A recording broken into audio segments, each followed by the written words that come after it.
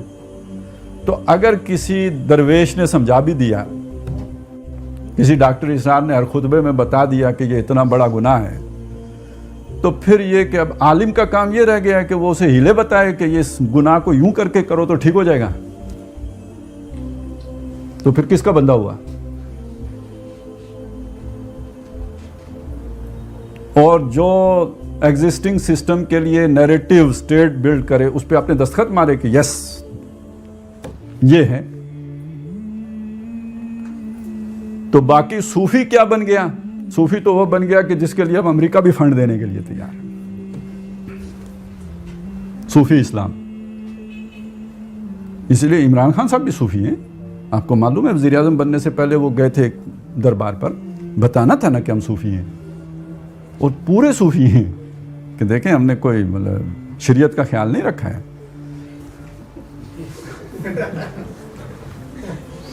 صوفی ہیں، پورے مکمل صوفی ہیں.